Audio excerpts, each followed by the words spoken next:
अस्सलाम वालेकुम। 2024 के पार्लियामेंट इलेक्शन को नज़र में रखते हुए तेलंगाना के पार्लियामेंट के 17 सीटों पर एक सर्वे किया गया। उस सर्वे रिपोर्ट में ये बताया गया कि इन 17 एमपी सीटों में से कांग्रेस अब की बार 11 सीट जीतेगी और 2 सीटों पर आज की तारीख में कांग्रेस 30,000 से 50,000 वोटों से पीछे है। अगर आने वाले 3 से 4 महीने में कांग्रेस इन 30,000 से 50,000 वोटों पर इन 2 सीटों को भी कवर कर लेगी तो टोटल कांग्रेस 13 सीट तेलंगाना में एमपी के जीत पाएगी। मगर आप ये समझ रहे होंगे कि तेलंगाना में अभी कांग्रेस के सिर्फ 3 एमपी है, 3 से 13 पर कैसे पहुंचेगी कांग्रेस। तो आप पिछले तेलंगाना का असेंबली इलेक्शन का रिकॉर्ड चेक कर लीजिए, जहां पर कांग्रेस इलेक्शन से पहले सिर्फ 4 एमएलए थे, इलेक्शन के बाद 64 एमएलए कामयाब हुए। तो जिस तरह से 4 से 64 पे एमएलए पहुंच सकते हैं, तो एमपी 3 से 13 पर पहुंचना ये भी पॉसिबल है।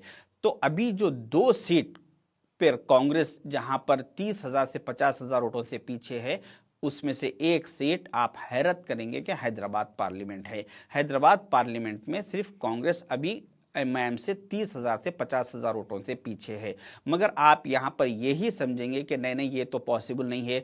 1984 से 2024 तक पिछले 40 साल से यहां पर एमआईएम का कब्जा है, ये एमआईएम का गढ़ है, किला है, फला है। मगर आपकी सोच, आपकी मिजाज असेंबली इलेक्शन में भी यही थी। याकुतपुरा असेंबली कॉन्स्टिट्यूंसी को लेकर आप यही समझ रहे थे कि याकुतपुरा 30 साल से एमआईएम का गढ़ है, एमआईएम की नाक है, किला है। मगर आप जब रिजल्ट आया तो आपने देखा कि एमआईएम सिर्फ वहां पर 800 वोट से कामयाब हुई और 800 वोट से अमजदुल्ला खान साहब वहां से हार गए। तो इसी तरीके से कांग्रेस एमपी इलेक्शन में अभी सिर्फ 30,000 से 50,000 वोटों से पीछे है। अगर हैदराबाद पार्लियामेंट कॉन्स्टिट्यूंसी के लोग अक्लमंदी का मुजाहरा करते हुए अगर ये कवर कर दे और कांग्रेस को यहाँ से जिता दे हैदराबाद पार्लियामेंट से, तो वहाँ के अवाम का बहुत कुछ फायदा होगा। जिस तरह से आज नामपल्ली असेंबली कॉन्स्टिट्यूंसी में एमआईएम के एमएलए माजिद हुसैन साहब जॉब मेला लगाकर वहाँ की अवाम कंपनियों को रिक्वेस्ट करके, आजीजी करके वहाँ पे लाके प्रोग्राम करवा के वहाँ के लोगों को जॉब दिलाने की कोशिश कर रहे हैं और लोगों के घरों पर जाके बोल रहे हैं कि अम्मा मैं तुम्हारा एमएलए हूँ, तुम्हारा बेटा हूँ, तुम्हारा भाई हूँ, कुछ काम है तो बोलो, कोई तकलीफ तो नहीं है ना।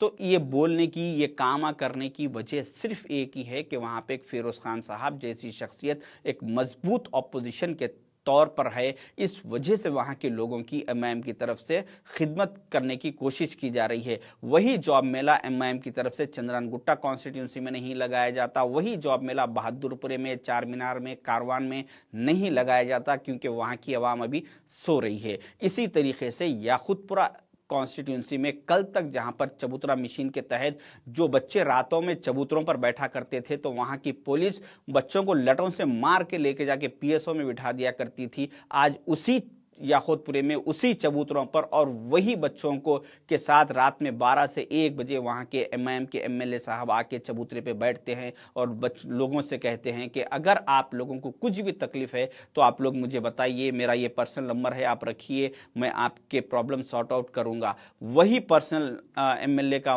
नंबर चंद्रानगुट्टा कॉन्स्टिट्यूंसी में नहीं दिया जाता, बहादुरपुरे में नहीं दिया जाता, मलकपेट में नहीं दिया जाता, कारवान में, चार मीनार में एमएलए जाकर नहीं देते, चबूतरों पर नहीं बैठते।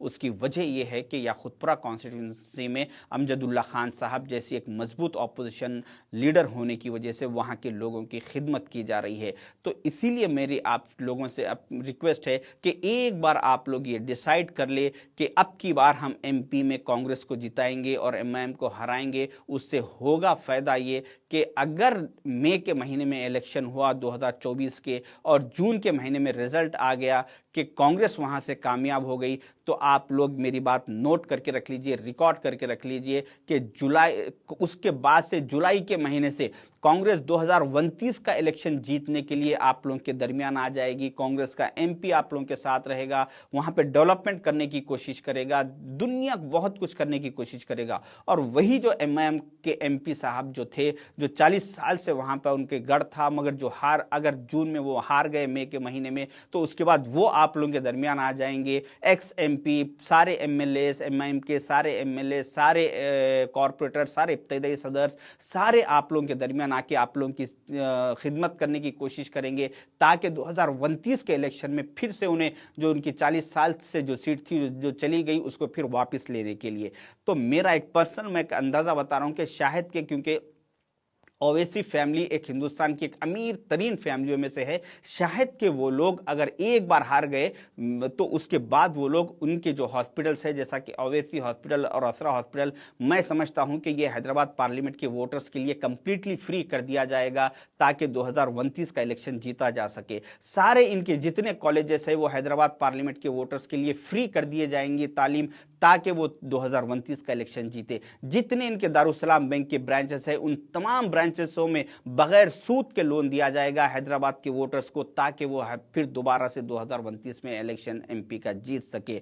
तो जितने भी लोगों के आज दारुसलाम बैंक में सोना प्रॉपर्टीज वगैरह जो भी रहन में रखे उनका जितना सूद है, वो मैं समझता हूं कि अगर हैदराबाद से एमपी हार गए तो वो सारे लोगों का माफ कर दिया जाएगा और उन्हें बगैर सूद के एक सिस्टम निकाल दिया जाएगा कि यहां पर इंटरेस्ट सूद सिर्फ हैदराबाद पार्लियामेंट के बाहर के लोगों से लिया जाएगा, हैदराबाद के लोगों से नहीं लिया जाएगा। तो इससे सिर्फ आप लोगों का फायदा होगा। इसीलिए मेरी आप लोगों से रिक्वेस्ट है कि जिस तरह से आज सारे तेलंगाना सारे हैदराबाद पार्लियामेंट के लोग, चाहे हिंदू मुस्लिम क्रिश्चियन सिख हो, सारे लोग ये एक बार तय कर ले कि अब के हम हमारा वोट खराब नहीं करेंगे, ना कोई बीजेपी को वोट देगा ना कोई टीआरएस को वोट देगा, सिर्फ अब के हम सारे लोग मिलके एक कांग्रेस को वोट देंगे और कांग्रेस को हैदराबाद पार्लियामेंट से जिताएंगे, तो उससे आप लोगों का ही फायदा होने वाला है। अगर ऐसा हो गया, अगर सारे लोग एकजुट होकर कांग्रेस को जिताए, तो आज जिस तरह से हैदराबाद पार्लियामेंट में 4 मीनार है, कल 4 चांद लग जाएंगे हैदराबाद पार्लियामेंट को। मगर खासकर मैं बहादुरपुरा, खासकर मैं गोशा महल कॉन्स्टिट्यूंसी के लोगों से कहना चाहूंगा कि आप लोगों के आपके एमएलए की बातों में मत आइए। वो नहीं चाहेगा कि असदुद्दीन अवैसी साहब हारे, एमआईएम हारे, वो नहीं चाहेगा, इसलिए वो आप लोगों के वोट को डिवाइड करने के लिए आप लोगों को बीजेपी को दिलाने की कोशिश करेगा। आप लोग एक बार डिसाइड कर लीजिए, अब कि हम बीजेपी को वोट नहीं देंगे, सिर्फ कांग्रेस को देंगे और कांग्रेस को यहां से लाएंगे। अगर कोई भी आपको ये बीजेपी को वोट देने के लिए बोल रहा है या कोई टीआरएस को वोट देने के लिए बोल रहा है, तो वो सिर्फ एमएम को जिताने के लिए बोल रहा है, ना कि जैसो वो पार्टी के लिए। तो लिहाजा एक बार आप लोग ये काम कीजिए। अब बाद लोगों का ये सोचना होगा कि नहीं भाई, एक नमक का कंकर है, आवाज पार्लियामेंट में आवाज उठाते रहने देना, तो ऐसा कुछ भी नहीं है। ये एक बार नमक के कंकर को आराम दीजिए। 40 साल से बहुत ये नमक के कंकर को आप लोग मौके दिए, एक बार आप इनको घर में बिठाइए, उसके बाद देखिए कि किस तरह से ये नमक का कंकर आपके लिए शक्कर का थैला बन जाएगा, आपकी खिदमत में आ जाएगा। सारे लोग इनके आपकी खिदमत में आ जाएंगे और सारी आवाम का फायदा होगा। इसीलिए मेरी, और अगर एक बार आपके कांग्रेस हैदराबाद पार्लियामेंट से जीतती है, तो मेरा आप लोगों से वादा है कि मैं खुद अपना vote next time Hyderabad parliament में ट्रांसफर करूंगा और ये नमक के कंकर को मैं मेरा वोट भी दे के 2029 में जिताने की कोशिश करूंगा।